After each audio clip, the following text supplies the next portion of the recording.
Hey everybody, I hope you all are having a fantastic week this week as we continue on our next stop in our year-long study of looking at the gospel, the thread of the gospel throughout the whole entire Bible. Our stop today is going to be right after our events from last week.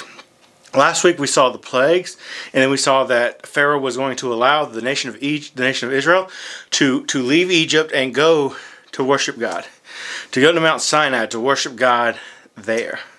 So he relented after all the plagues and decided it was going to allow them to leave and be free, and just because of all the plagues and all the destruction and everything that happened to them at that time. And so, but what we're going to look at today is, this is probably one of my favorite stories, my favorite accounts in the Bible, as far as like seeing God work in a mighty way and doing something that's amazing and miraculous. And there's a parallel passage that we'll look at a little bit later when we come to the book of Joshua, probably in a few weeks. But right now, this is what I really want to focus on, and this is the Exodus, leaving of Egypt, and the parting of the Red Sea. The parting of the Red Sea was a huge miracle that showed the power of God and showed the might and power that He has over nature, and how the lengths that He wanted to go to protect the nation of Israel. But to start off with, let me ask you a question. I'm sure that most of us at some point in our lives, maybe we don't do it so much recently, but whenever we're younger, maybe we play tic-tac-toe, right? And we play a game, and we go and we do this. Well, what ends up happening most of the time, especially if you're playing with someone that is aware of what's going on and pays attention, is that you get in a situation where there's a no-win situation where you can't win. Both sides are at a standstill, and there's no way for anyone to win. And that's what happens a lot of times in tic-tac-toe, right? You get to the end, and whatever you call it, we call it the cat's got the game. I don't know why that is. It's just what we've always called it. But we have that. Think in your life of some real-life no-win situations that are considered no-win. Maybe it's like you're in a situation where no matter what you choose, it's the right or the wrong way. It was like a no-win situation for me a couple weeks ago. Was whenever I was going to Chattanooga for a conference. I had a choice to make, which really both of them were it was really a no-win. You were going to have struggles either way you went. I could have chose to go through the mountains, which I would have encountered snow, and I think the tunnel, in the mountains that goes for 40 was closed, so they had to reroute you to go a different way. I could have gone that way, or I could go down to Atlanta and cut up, and it was only about 30 minutes more to go that way. But you have to deal with different things each way. It was a no-win situation. I was going to have to deal with something along the way. I was either going to have to deal with snow and closures one way, knowing that, or I was going to have to deal with Atlanta traffic the other way. So either way, there was not a situation that was like a complete easy trip. Even coming through Atlanta, because it had snowed in North Carolina that night. Coming back through Atlanta, it's still, on a Saturday afternoon, it still was busy. It still was crazy traffic on 285 going around Atlanta. So, sometimes we have those no-win situations. Have you ever felt sometimes whenever God puts you in these no-win situations? And when there's a no-win situation, what emotions do you fear? A lot of times if you feel trapped, you can feel fear, you can feel anger, you can feel frustration, you can feel all these things. And that's what we're going to look at today. And we're going to see that the nation of Israel did have those things, have those reactions when they were in a no-win situation against the armies of Pharaoh. Now you got to remember the nation of Israel at this point didn't have really fighting men because they were slaves. So there wasn't really anyone. There's no training. They probably had very few or little weapons, and so they were no match for the nation of Egypt and the chariots that they were going to come at. They were going to that they were coming at them with and driving with them. The children of Israel had seen God do miracle after miracle after miracle. When we looked at the 10 plagues last week, we saw God do miraculous things. We saw God do things that only he can and only do things in specific areas to show and truly show his power. They would soon face something that seemed impossible, but yet God would put them provide them a way for escape, and he was going to reveal himself to them in a way that they could never imagine. They could never imagine for that. So, as I mentioned already what we've gone through and kind of connected the dots from our last lesson to this lesson. So what we're going to do is we're going to go ahead and get started. We're going to start off by reading Exodus chapter 13, and we're going to begin by reading verses 17 to 22. And this kind of sets us up for the passing and the crossing of the Red Sea here in a second. So Genesis chapter 13, verses 17 to 22. When Pharaoh let the people go, God did not lead them by the way of the land of the Philistines, although that was near. For God said, "Lest the people change their minds when they see war and return it to Egypt."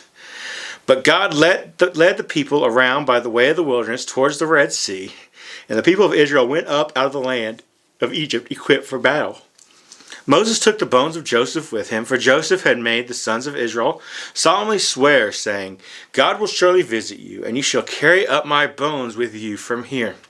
And they moved on from Succoth and encamped at Etham at the edge of the wilderness. And the Lord went before them by day in a pillar of cloud to lead them along the way by night, and by night in a pillar of fire to give them light. The pillar of cloud by day and the pillar of fire by night did not depart from before the people. So here we see that God is leading them in a specific way. As we look at this passage, there are three things that are significant about this passage and the way that God did things in here. The first one is that he led them in a way that wasn't necessarily direct to where they were going to go. Because if you look at a map, and we'll look at a map here in a second, and maybe you can see it, but if you look at a map, you're going to see. And I'll put a map up here for us in a second here. But you're going to see that it's where the nation of Israel was in Egypt, and where they were going to the land of where Israel is now and where their promised land was. It was a very direct route. But that's not where God took them. Because if he would have gone through there, it would have taken them to the land of the Philistines. Now, the Philistines, as you may remember, and as we'll look at once again in a couple of weeks, we're going to see that, we remember David, that Goliath was a Philistine, so they were very much war-hardened men. They're very much a warrior people. And God knew that if they went that way, that they would turn to Egypt because they would see the war. They wouldn't want to do it because they weren't ready to fight. They weren't ready to take over the land at that point. And so that's the first thing we see that stood out there. The second thing is that the path was longer for them and allowed them to get organized. Because you got to remember, there were hundreds of thousands of people that had left Egypt. So they needed time to get organized. They needed time to plan. They needed time to do all these things. So by going this longer way, it gave them that time to kind of get a little organized, to be able to know what's going on. And the third main thing that we see here, the third big thing that we see, is that God provided them, in essence, a way for them to know what direction to go to. Now, again, most of the nation of Israel, probably all the nation of Israel at this point, had never gone this way before and had never been out of the land of Goshen, which is where they were at in Egypt. And so they were there, they were stuck there, and had never really left. So now they're leaving, so they have no idea where to go. They have no idea. I mean, they don't have phones that they can whip out and say, "Oh yeah, here's my GPS. Let me see. Oh, here's the walking directions for me to go from here to here. So I'm going to follow it." No, God provided them a way that they would know. God provided a pillar of fire at night and a cloud for them to follow at daytime. So He provided those for him. And now we see that here. And God was taking care of every detail of their escape, from their path they were to go, how they were to get there. He was guiding them and directing them all along the way. And we also see something very important here. Joseph didn't want his bones to be buried in Egypt. And so Moses brought Joseph's bones out with him. And I don't think we're going to look at it all in our study here, but as we go and as we get further on, we're going to see that we'll see in a later passage, if you want to read, if you've read the Bible before, in like I think it's Deuteronomy or Joshua or somewhere in there, it talks about Joseph's bones being buried in the land that God had promised to Abraham, Isaac, and to Jacob. And so that's what we see there, and we see that's important because you've got to remember Joseph was the one who brought the nation of Israel to Egypt in the first place because of his power and authority. And whenever we looked a couple weeks ago, we saw that the Pharaoh was scared because he didn't know Joseph. He didn't have that familiarity with Joseph and the Israelites. And so out of fear, he reacted and made them slaves and made them do things that they wouldn't normally do. All right, so now what we're going to do is we're going to read chapter 14, verses 1 to 9. And here we're going to start to see the Red Sea, see what's going to happen and setting up for the miracle that God's going to do to allow the nation of Israel to escape. So chapter 14, verses 1 to 9. Then the Lord said to Moses, "Tell the people of Israel to turn back and encamp in front of Pi-Hahiroth, between Migdol and the sea, in front of Baal-zephon. You shall encamp facing it by the sea. For Pharaoh will say to the people of Israel, they are wandering in the land, the wilderness has shut them in. And I will harden Pharaoh's heart, and he will pursue them, and I will get glory over Pharaoh and all his hosts. And the Egyptians shall know that I am the Lord." And they did so. When the king of Egypt was told that the people had fled, the mind of Pharaoh and his servants was changed towards the people, and they said, "What have we done that we let Israel go from serving us?" So he made ready his chariots and took his army with him, and took 600 chosen chariots, and all the other chariots of Egypt with officers over all of them. And the Lord hardened the heart of Pharaoh, king of Egypt. He pursued the people of Israel while the people of Israel were going out defiantly.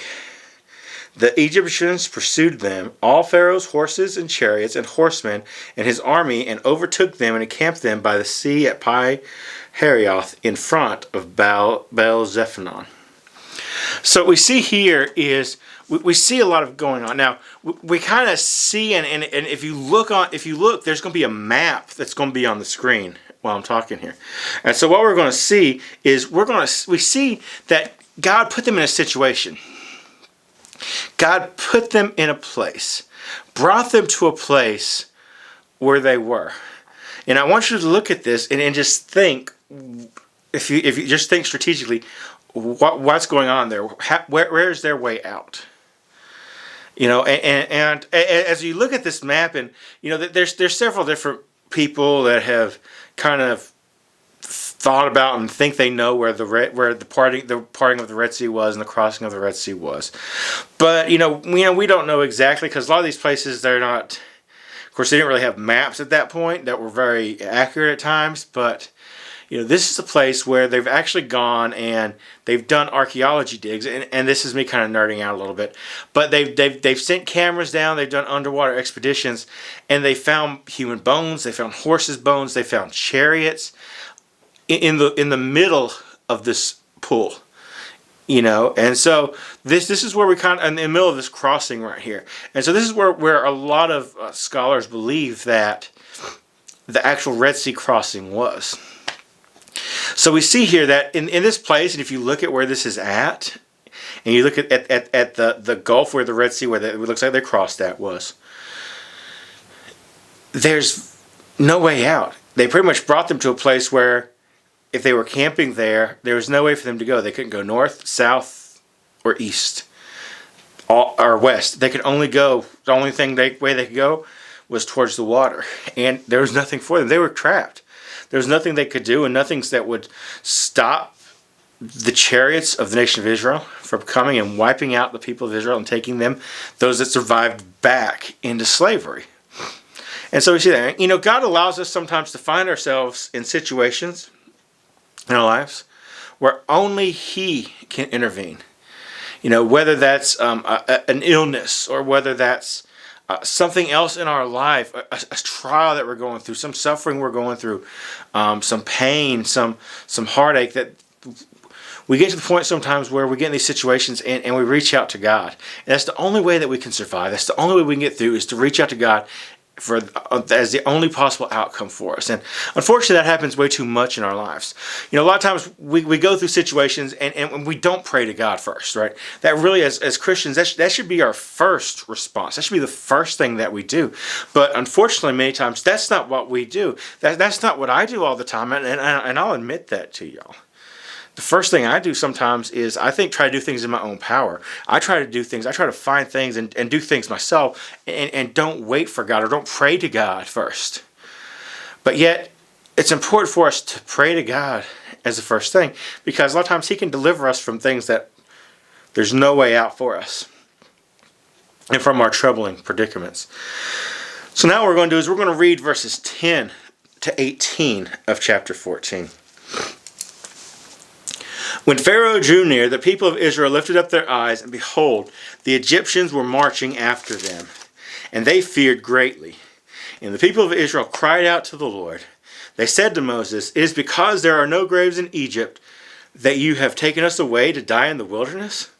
What have you done to us in bringing us out of Egypt? Is not this what we said to you in Egypt? Leave us alone that we may serve the Egyptians?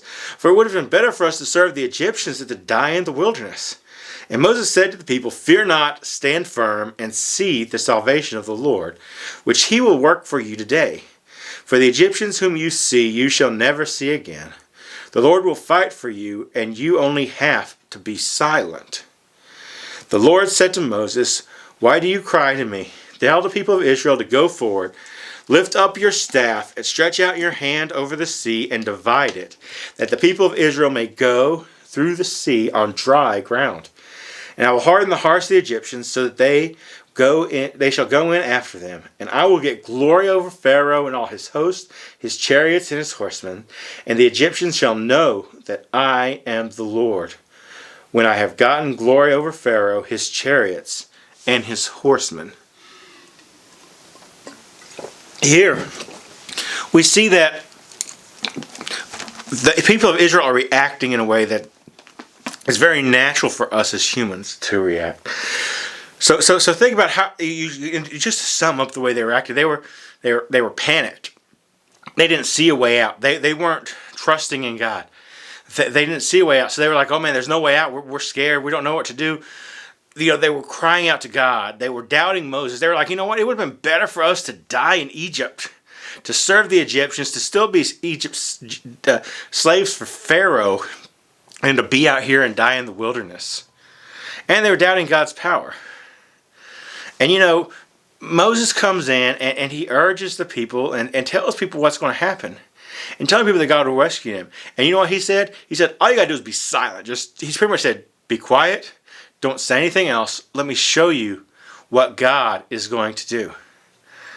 And this text tells us that it allowed for these events to unfold as they did. And the events unfolded so that the people of Israel would see God's power, would see God for who He is.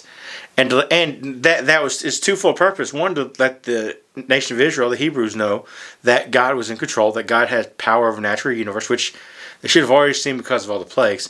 And number two, to ultimately show the Egyptians and till the Egyptians would know that God is the Lord of all. He has power over the entire universe. And that was what it was. And that's the purpose for these events to unfold the way they did. Now, it's time for us to read this huge miracle at the Red Sea. And there's some things that I want to point out. And like I said, we're going to look at, once again, another miraculous parting of a body of water later on when we come to the book of Joshua. And we look at the crossing of the Jordan River. And then we're going to go over. Both of these are miraculous events that God did to show His power to the nation of Israel. And so we're going to read verse 19 to 31 real quick. And this is a beautifully written narrative. Pay attention to what we're reading to them, to think about it. And we're going to just think about it a little bit more as we go through. So verses 19 to 31. Then the angel of God, who was going before the host of Israel, moved and went behind them. And the pillar of cloud moved from before them and stood behind them, coming between the host of Egypt and the host of Israel. And there was the cloud and the darkness, and it lit up the night without one coming near the other all night. Then Moses stretched out his hand over the sea, and the Lord drove the sea back by a strong east wind all night, and made the sea dry land, and the waters were divided. And the people of Israel went into the midst of the sea on dry ground, the waters being a wall to them on their right hand and on their left. The Egyptians pursued and went in after them, into the midst of the sea, all Pharaoh's horses, his chariots, and his horsemen. And in the morning watch, the Lord in the pillar of fire and of cloud looked down on the Egyptian forces and threw the Egyptian forces into a panic, clogging their chariot wheels so that they drove heavily. And the Egyptians said, "Let us flee from before Israel, for the Lord fights for them against the Egyptians." Then the Lord said to Moses, "Stretch out your hand over the sea, that the water may come back upon the Egyptians, upon their chariots, and upon their horsemen." So Moses stretched out his hand over the sea, and the sea returned to its normal course when the morning appeared. And as the Egyptians fled into it, the Lord threw the Egyptians into the midst of the sea, and the waters returned and covered the chariots and the horsemen of all the host of Pharaoh that had followed them into the sea.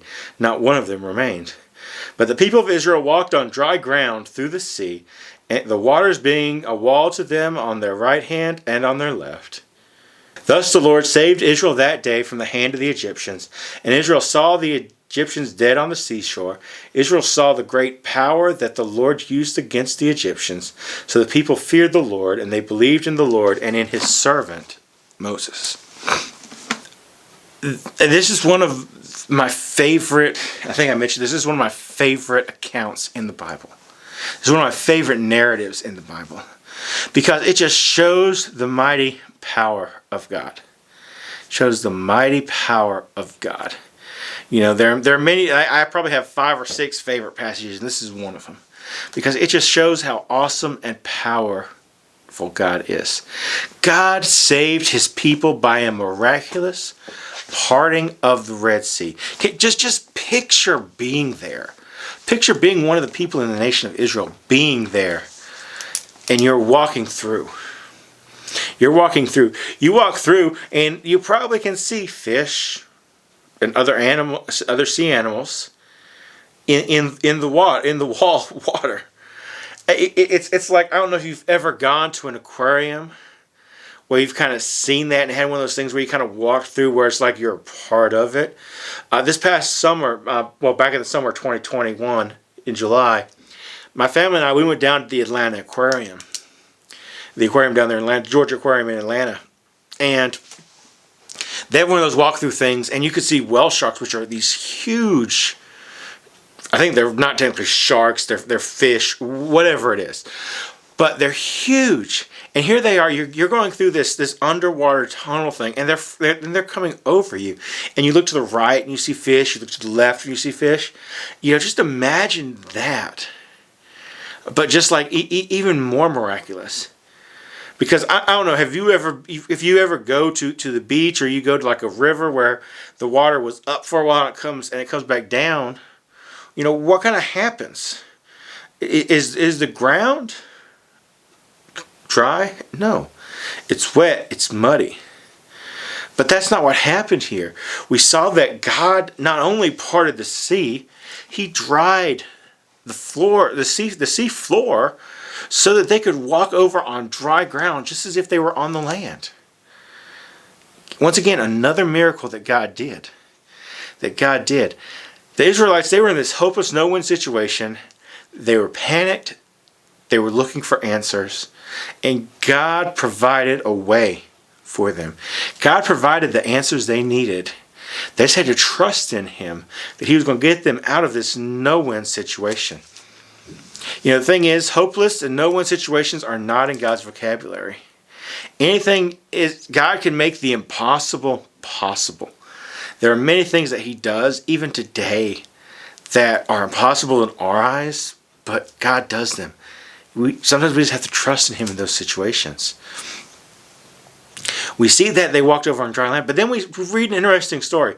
So as we go through that pillar of cloud and fire that was leading them went behind them to block the Egyptians so that they could get across, so that they didn't follow them through. Well, once that went away, once they got through, they went through. The Egyptians came down there, and they were riding hard. They were riding heavy. They were rushing after the Israelites. But what do we read happened? Their wheels started to get stuck in the mud. The ground that was dry a couple hours ago is now mud, is now wet. And now the walls of water start to fall in on the nation of Israel. They fall in on the nation of Israel. And God captures them there. And so that is just another miracle of God, and shows that God can do things and is in control of nature and is in control of so much more than we could ever imagine in our lives. And that just shows how big and how powerful God is, and how much, and because He created the universe, so He has the power over everything that is natural and can do supernatural things in this world. As we move to our gospel portion today in the New Testament, we're going to see here and look at Romans 5, 6-8. Paul wrote this to the church at Rome. And so we're going to read this, and we're going to read Romans 5, 6-8. For while we were still weak, at the right time Christ died for the ungodly. For one will scarcely die for a righteous person, though perhaps for a good person one would even dare to die. But God showed His love towards us in that while we were still sinners, Christ died for us. As we look at this passage in Romans, we're going to see three statements that Paul makes about salvation. And we're going to see that throughout here. We're going to look at these, kind of break down these three verses real quick. So in verse 6, we see that the three statements that Paul makes about our condition is that we were weak. We were helpless to do anything to make right our relationship with God. And then we see that Christ came at the right time. Christ is always there, right on time. He's never early. He's never late. He's always there at the right time. And I think that Toby Mac song says, maybe midnight, midday, maybe early, maybe late. Care what guy says, God's on the move. He's there at the right time. It says, that's what he says. I can't remember the exact words, because that just came to mind as I read that passage and as I read this and as we were talking about this. But God's always there at the right time for us. Throughout history, the time when Jesus' birth, His death, His burial, His resurrection was at God's appointed perfect time, whenever it's supposed to come. In the fullness of time, in the correct time, He came to earth. When God knew what He needed to do at the right time. And then Paul gives the solution for us as sinners. It's that Christ died for us. Christ died on the cross for our sins. In verse 7, we look and we see these two words. We see righteous person and good person. Paul is saying that you probably won't find anyone who would die, anyone to die for a righteous person. Someone who kept the law, someone who, didn't go beyond what the law required. Someone who says, oh, this is what the law says, so I'm going to sit here. I'm going to stay here. That's what it says. You may find someone who would die for a good person. Someone who went above the law, but what the law demanded. Someone who went above and beyond and showed God's love in a great way. But no one would die for an ungodly person. Someone who doesn't follow that. And then in verse 8, we see this hope, because that's kind of the verse 7 is kind of like a verse is like, no one is willing to die for an ungodly person, for an evil person, for a wicked person. But then we see verse 8, and that gives hope, not just to the ungodly, evil, wicked person, but to the good person, to the godly person. It gives hope. Christ died for all classifications of people. He died for every person. But God showed His love towards us in that while we were yet sinners, Christ died for us. While we were still sinners, even though we sinned, Christ died for us. Even though he knew that we were going to sin, Christ died for us. I love how it says in there, Paul leads up and he says all these things. And it seems to be like a negative and a downer kind of thing. Oh, no one would die for an ungodly person. You may find someone who would die for a godly person. You may find someone who would die for a good person. And you won't find anyone who would die for an ungodly person. And then he leads in there with this but. But God shows his love towards us, that even though we're still sinners, Christ died for us. Paul's point was that people believed no one would die for certain people, for all types of people. But yet, Jesus did. Jesus came on the Christ and died on the cross for our salvation because of God's love for us.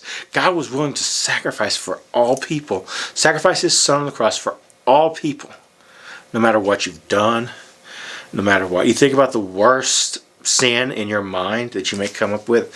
A lot of times we think of, and we put murder in there and, all these things. And yet, God forgives people who kill people. God is willing to forgive. He died for those people just as much as he died for the person who's been in church their entire life. He died for us. The connecting point between the Red Sea story and this is that we see that the Israelites were utterly hopeless.